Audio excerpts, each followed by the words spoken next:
हरे कृष्णा। कैसे हैं आप सभी? मुझे आशा है कि आप सब बहुत अच्छे होंगे और श्री श्री राधा माधव की कृपा आप सभी पर हमेशा हमेशा बनी रहे। अभी समय हो रहा है 3:15 का। तो मैं आज थोड़ा और जल्दी उठ गई थी क्योंकि आप सभी के साथ में मुझे बाल भोग की रेसिपी शेयर करनी है। तो कुछ माता जी पूछ रहे हैं, माता जी आप हमारे साथ कुछ एक रेसिपी शेयर कीजिए जिससे कि हम भी कभी कभी ठाकुर जी को बाल भोग लगा सकें। तो आज हम मलाई लड्डू बना रहे हैं। उसके लिए मैंने पहले क्या किया है कि छेना बना लिया था। दूध को जैसे पनीर के लिए फाड़ते हैं वैसे ही फाड़ के एक कपड़े में उसको निचोड़ने के लिए रख दिया है। और यहाँ पर ये घर की मलाई है दूध से निकली हुई, तो इसको हमें तब तक थिक कर लेना है, गाढ़ा करना है इसको चलाते हुए जब तक ये एकदम जो है गाढ़ी ना हो जाए। और फिर इसके बाद में जो पनीर जो छेना बना के हमने रखा था वो थोड़ा हाथों से मसल के कढ़ाई के अंदर डाल देंगे और इसके अंदर पाउडर शुगर भी हम डाल देंगे। तो शक्कर कितनी डालनी है वो डिपेंड करता है कि आप लड्डू कितने मीठे बना रहे हैं। और मलाई लड्डू जो हैं वो बहुत ज़्यादा मीठे नहीं बनते हैं, ये थोड़े कम ही मीठे रहते हैं। तो उस हिसाब से आप इसके अंदर शक्कर डाल सकते हैं। अभी इसको हमें पकाकर इतना इसको थिक करना है कि इसके लड्डू बन सकें। बीच बीच में आप पनीर के जो लम्स हैं उन्हें भी तोड़ते रहिए। और ये बहुत जल्दी बन जाते हैं, आधा घंटा ही इसको लगता है। इतना टाइम तो लगता ही है आप कुछ भी अगर फ्रेश बनाते हैं तो। भगवान के लिए कभी भी आप पहले से कुछ भी बनाकर नहीं रख सकते, उनके लिए जब भी बनता है वो फ्रेश ही बनता है। अभी इसके अंदर मैंने दूध के अंदर केसर घोल के रखी थी तो वो इसके अंदर डाल दी है। और अभी ये जो दूध है इसको भी हम सुखा लेंगे, एकदम लो फ्लेम पे ही इसको हमें भूनना है। ध्यान रखेंगे कि ये जले नहीं, लगे नहीं, वरना लड्डुओं में स्मेल हो जाएगी। तो आगे भी मैं आप सबके साथ में और भी बहुत सारी बाल भोग की रेसिपी जो है वो शेयर करूँगी। तो आज ये एक रेसिपी शेयर कर रही हूँ, आगे आगे और भी करती रहूँगी। तो जब भी आप बाल भोग बनाएंगे तो उसके लिए आपको आधा घंटा पहले उठना पड़ेगा। जिस दिन आप सोचेंगे कि आज मैं कृष्ण को भोग लगाना चाहती हूँ कुछ बनाकर सुबह सुबह, तो फिर ये बैटर जो है अच्छी तरह से थिक हो गया है तो मैंने इसको एक थाली में निकाल लिया है। अभी हम इसे ठंडा होने के लिए रख देंगे। तो क्योंकि सुबह सुबह जल्दी होती है तो मैं इसको एक पंखा चालू करके और उसके नीचे रख दूँगी, तो ये जल्दी ठंडा हो जाएगा। और ऐसे फैला देंगे हम तो और भी जल्दी से ठंडा हो जाएगा। ये लड्डू करीब जो है 20 मिनट में ऐसे बन के तैयार हो गए थे। और फिर उसके बाद में ये बैटर अभी ठंडा हो चुका है तो इसके अंदर थोड़ा इलायची पाउडर मैंने डाला है। और अब इसको हम हाथों की सहायता से अच्छी तरह से मसलेंगे इसे, ताकि ये जो पनीर के लम्स वगैरह पड़े हैं ये इसमें जो है वो थोड़े निकल जाएं इसके लम्स। और हथेली की सहायता से इसको आपको ऐसे मसलना है तो जो है वो पनीर के जो लम्स हैं वो ऐसे निकल जाएंगे इसके। तो अगर आप बनाना चाहते हैं तो ज़रूर रेसिपी ट्राई कीजिएगा घर पर, ये बहुत अच्छे बनते हैं और ठाकुर जी को ये बहुत पसंद आएंगे। थोड़ी सी मैंने इसके अंदर मलाई डाली है, 1-2 चम्मच जितनी मलाई, और उसे डालने के बाद में इसे हम और अच्छी तरह से मसल देंगे और ये बहुत अच्छे बनते हैं। और मेरा प्लेटफॉर्म हमेशा साफ़ रहता है एकदम। और मैं जब भी कुकिंग वगैरह करती हूँ उससे पहले भी उसे अच्छे कपड़े से एकदम पोंछ लेती हूँ, ताकि कुछ भी अगर नीचे गिर जाए तो मैं उठा सकूँ। तो जब भी कुछ चीज़ नीचे गिर जाती है तो आप उसको उठा सकते हैं, लेकिन आपकी लात लगी हुई, आपका पैर लगी हुई चीज़ें नहीं होनी चाहिए, वो आप नहीं उठा सकते। और बस इसको अच्छी तरह से हमने जो है वो हाथों से मसल लिया है। और इसके अब हम लड्डू बनाएंगे। तो लड्डू आप जितने बड़े बनाना चाहें उतने बड़े बना लीजिए, छोटे बड़े जैसे आप बनाना चाहते हैं। मैं ऐसे नींबू का आकार होता है उतने बड़े लड्डू इसके बनाऊंगी। तो बहुत ही जो है आसानी से एकदम मुलायम मुलायम से इसके लड्डू बन के तैयार हो जाते हैं। और जो है सुबह सुबह होता तो बहुत जल्दी है, लेकिन कभी कभी हम जल्दी उठकर ठाकुर जी के लिए इतनी सेवा तो कर ही सकते हैं।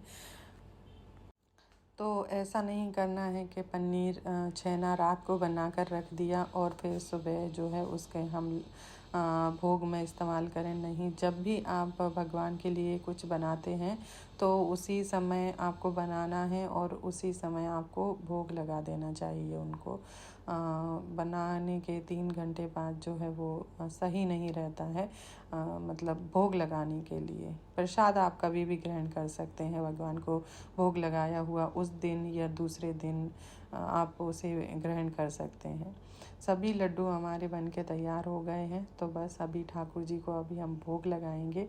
तो ठाकुर जी को भोग लगाने के लिए हमें इसमें तुलसी जी के पान रखने हैं, क्योंकि बिना तुलसी जी के ठाकुर जी भोग ग्रहण नहीं करते हैं। जो भी भोग रखते हैं उसके साथ 1 गिलास जल हमें रखना है। और ये जो 2 गिलास आप पीछे देख रहे हैं, ये गौर निताई के सामने हमेशा पूरे दिन रखे रहते हैं, ताकि जब भी उन्हें प्यास लगे तो वो ग्रहण कर सकते हैं इसमें से। और जब दूसरे दिन हम इसको उठा लेते हैं और दूसरे गिलास में हम ले लेते हैं प्रसाद के रूप में ग्रहण करने के लिए, तब तक ये वहीं रहते हैं। तो हमारे ये जो है भोग तैयार हो गया। चलिए ठाकुर जी को भोग लगा देते हैं।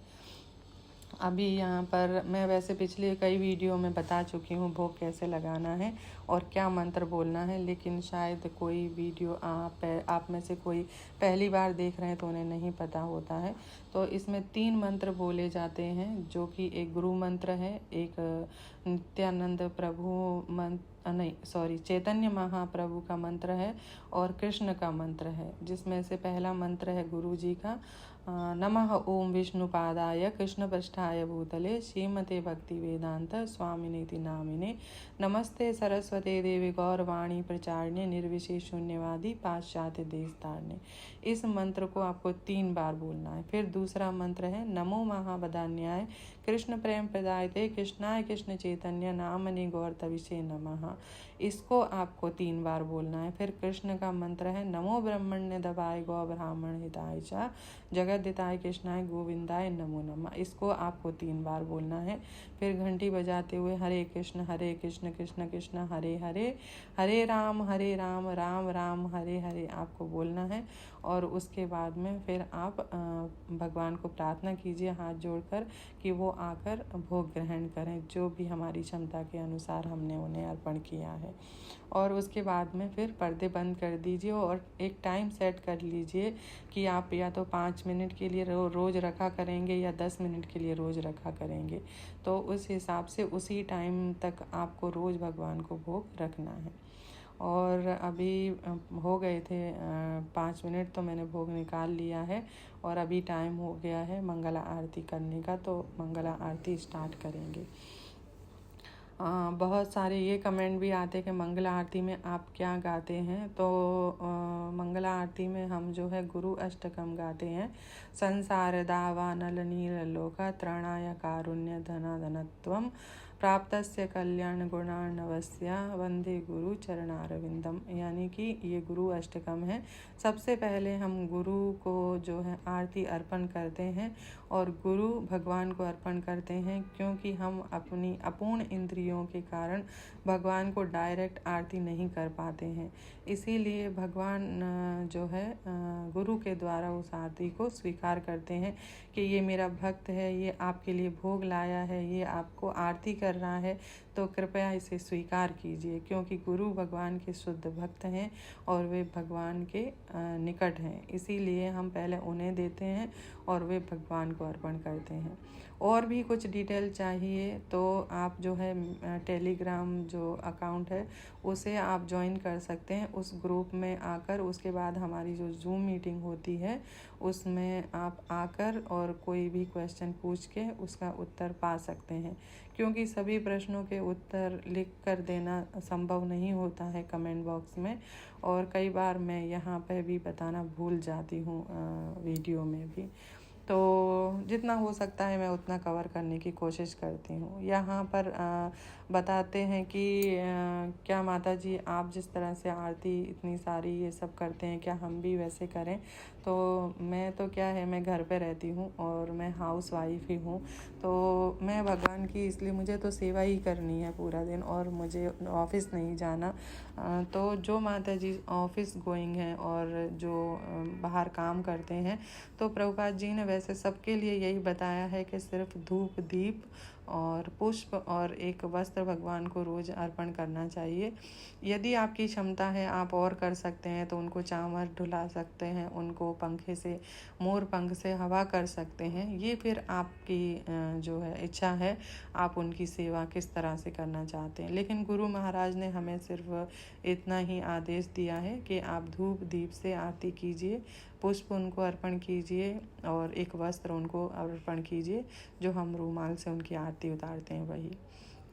तो बहुत ज़्यादा अगर आपसे नहीं हो पाता है तो कोई बात नहीं है, आप इतना करेंगे तो भी पर्याप्त है।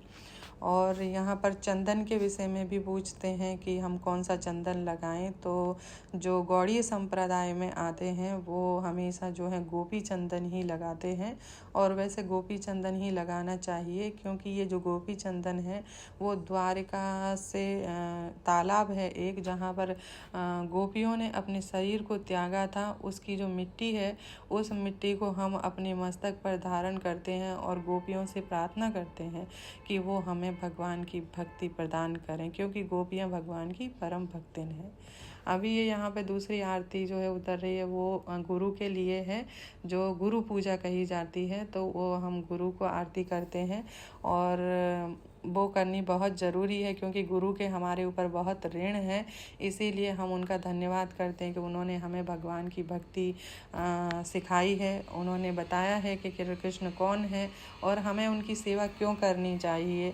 तो ये हमें जो इस बद्ध जीवन से हमें छुटकारा दिलाने के लिए गुरु ने जो हमें ये ज्ञान दिया है, इसीलिए हम गुरु के ऋण के बदले में हम उनकी पूजा करते हैं, सेवा करते हैं। तो इसीलिए भगवान की आरती होने के बाद में गुरु पूजा सभी को अवश्य करनी चाहिए। प्रभुपाद जी यहाँ पर बताते हैं कि आपको तुलसी आरती अवश्य करनी चाहिए, क्योंकि जो तुलसी देवी हैं वो भगवान की परम भक्तिन हैं, और हम उनकी शरण ग्रहण करके भगवान की भक्ति प्राप्त करने का प्रयत्न करते हैं। और यहाँ पर जो है वो क्लास स्टार्ट हो गई है, 4:45 हो रहे हैं, और 4:45 को क्लास स्टार्ट हो जाती है। ये 7 बजे तक जब चलेगा, उसके बाद में लेक्चर।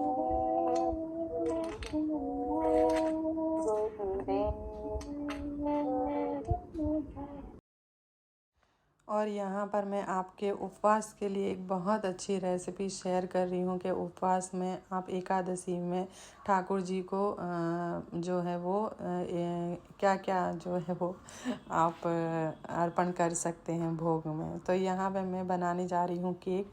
वैसे हमने जो मलाई लड्डू बनाए थे वो भी आप जो है ठाकुर जी को भोग लगा के उपवास में, एकादशी उपवास में ग्रहण कर सकते हैं। उसी प्रकार से ये जो केक बन रहा है ये भी उपवास में ग्रहण किया जा सकता है। तो मैंने यहाँ 3 एकदम पके हुए राइप जो केला होते हैं, बनाना, वो ले लिए हैं, और आपको एकदम पके हुए केले यहाँ पे लेना है। 1/3 कप हम इसके अंदर ऑयल डाल रहे हैं।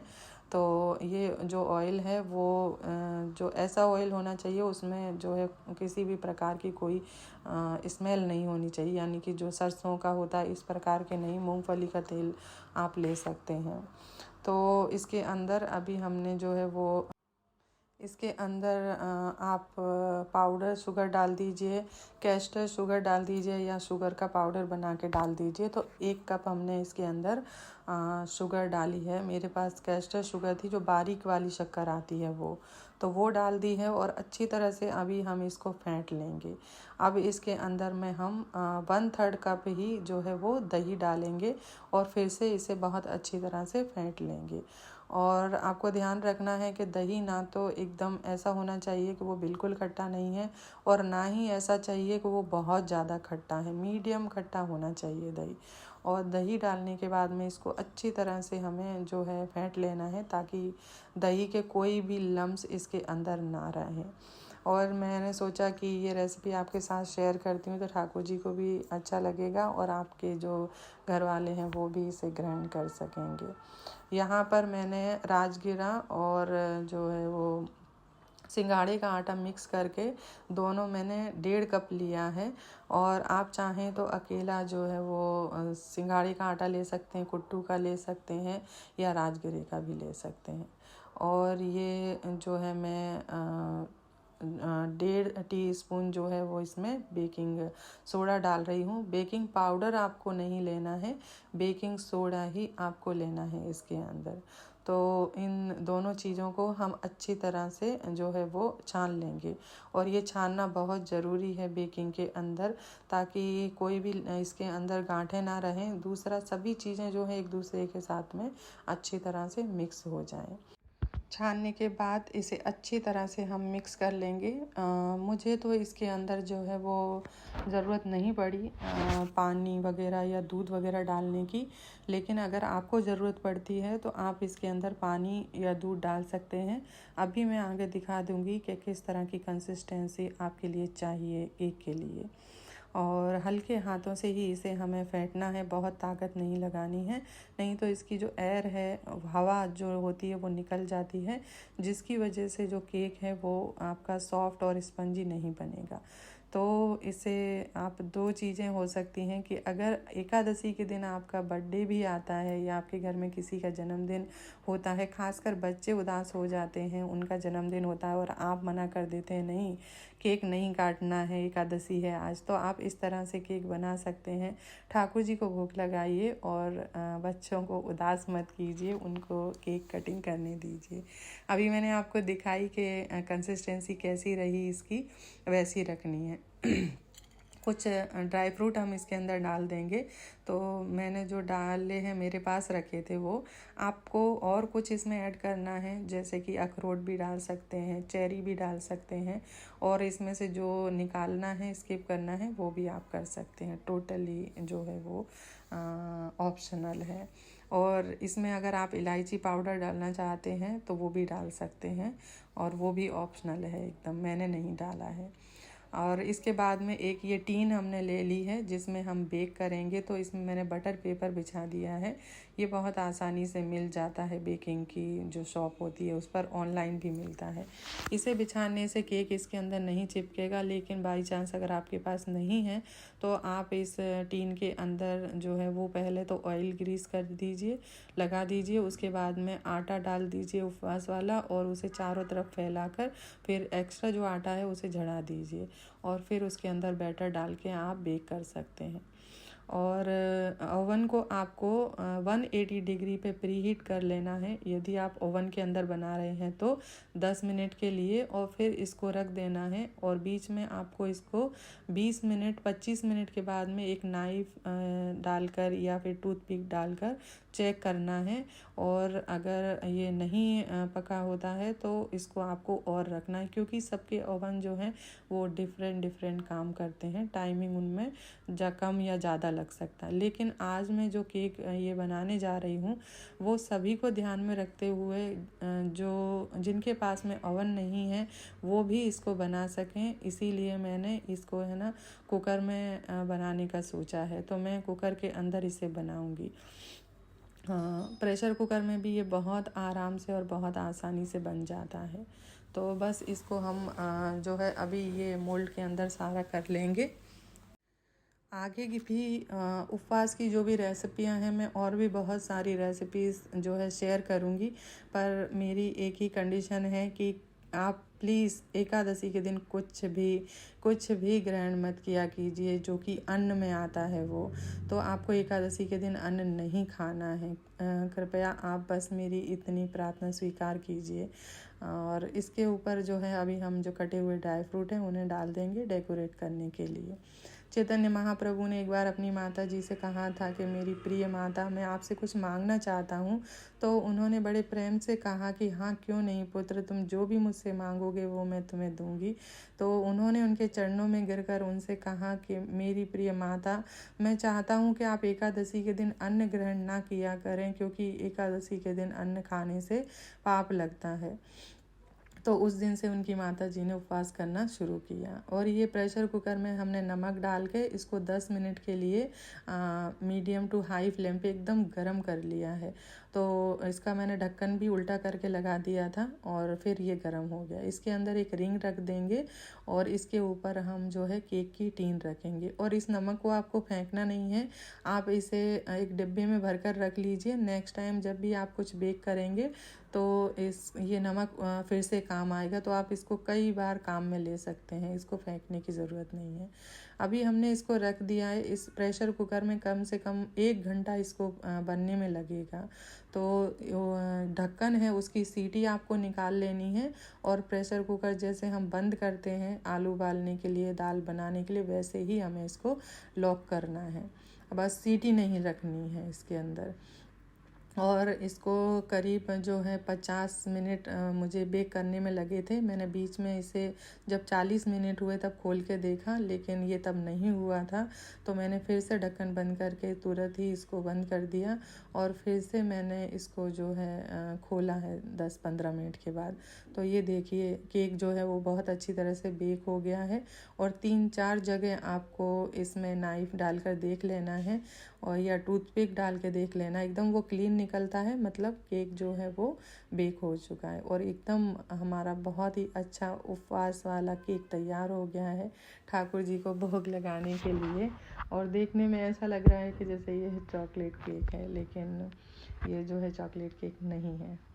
और मैं आप सभी को यहाँ पर कट करके भी दिखा देती हूँ, क्योंकि ठाकुर जी के लिए भी मुझे ऐसा ही तो नहीं रखना है, उन्हें के लिए भी मुझे एक पीस जो है कट करना है। तो आप यहाँ पे देख लीजिए और कितना अच्छा सॉफ्ट बना है। केक के अंदर 2 चीज़ें जाती हैं, बेकिंग पाउडर, बेकिंग सोडा, जिसकी वजह से वो एक्स्ट्रा स्पॉन्जी बहुत अच्छी तरह से सॉफ्ट बनता है। लेकिन ये भी बहुत सॉफ्ट बना है, हमने सिर्फ इसके अंदर बेकिंग सोडा डाला है। बेकिंग सोडा और बेकिंग पाउडर में अंतर होता है, तो आपको बेकिंग सोडा डालना है, बेकिंग पाउडर नहीं डालना है। तो घर पे ज़रूर ट्राई कीजिएगा। कैसी लगती है रेसिपी प्लीज़ मुझे कमेंट बॉक्स में ज़रूर बताया कीजिए। मुझे भी मोटिवेशन मिलता है कि हाँ, मैं आपके लिए इतनी मेहनत कर रही हूँ अपने बिज़ी शेड्यूल से निकाल कर, तो फिर वो मेहनत सफल हो रही है। तो अगर ये रेसिपी पसंद आए तो चैनल को सब्सक्राइब कीजिएगा, लाइक शेयर कमेंट करना नहीं भूलिएगा और अपने सभी फ्रेंड्स और फैमिली के साथ शेयर कीजिएगा। धन्यवाद। हरे कृष्णा, हरि बोल।